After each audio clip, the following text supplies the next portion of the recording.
10મું ભણીને અભ્યાસ છોડી દીધો. 9 વર્ષ પછી થયું કે નહીં, ભણવું તો પડશે, અને 12માની પરીક્ષા આપી. સાહેબ, આ પાછું શિક્ષણ લેવાનો આખો પ્રયાસ, આ હેતુ હતો શું? આ સવાલનો જવાબ હું ચોક્કસ એ રીતે આપીશ કે તમારે ભણવું તો પડશે જ. કોઈ પણ એક વિષયની અંદર, એક સબ્જેક્ટની અંદર માસ્ટરી તો તમારે મેળવવી જ પડશે. અને જે માસ્ટરી મેળવશો ત્યારે તમને લાઈફ જીવવાની ખરેખર મજા આવશે. 10મું છોડી અને જે મેં ડાયમંડ ફિલ્ડમાં 9 વર્ષ ટાઈમ આપ્યો, યસ, તો ત્યારે મને એવું લાગ્યું કે આ મારું ફ્યુચર કોઈ જગ્યાએ છે નહીં. રાઈટ. ત્યાર પછી ફેમિલીનો સપોર્ટ મળ્યો. ફેમિલી લોકોએ મને પ્રોત્સાહન કર્યું કે ભાઈ ભણવાનું જ ચાલુ કરી દે. બરાબર. જે તે સમયે મારા મેરેજ થઈ ગયા હતા ઓકે.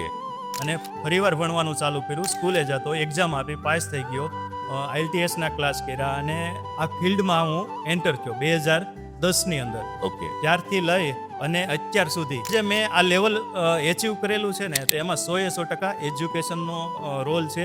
અને અત્યારે અમારી સાથે જે જોડાયેલા અમારા જે કસ્ટમર છે ને, એમાંથી 90% કસ્ટમર એજ્યુકેટેડ છે. જેમ કે સ્કૂલ છે, સંસ્થાઓ છે, સોશિયલ છે, શિક્ષણ જગત. શિક્ષણ જગતથી અમારે કામ ચાલુ છે. મિત્રો, આજે ગુજરાતભરમાં સ્કૂલ, કોલેજ, યુનિવર્સિટી હોય એમાં ગિફ્ટો મોટાભાગે રાજેશભાઈની જાય છે. ઇન્ડિયા બહાર પણ જ્યારે કોઈ એવી ગિફ્ટની રિક્વાયરમેન્ટ હોય તો એ રાજેશભાઈ બનાવી રહ્યા છે. રાજેશભાઈ નહીં પણ રાજેશભાઈની ટીમ આ ક્રિએશન કરે છે. આ શિક્ષણના કોન્ફિડન્સથી આ મુકામ એમણે હાસિલ કર્યું છે. વાત એટલા માટે કરી રહ્યા છે કે તમે પણ આ શિક્ષણની યાત્રામાં જેટલું ચલાવીને એટલું ચાલવાનો પ્રયાસ કરજો. તમારું શું કહેવું છે આ વાત વિશે?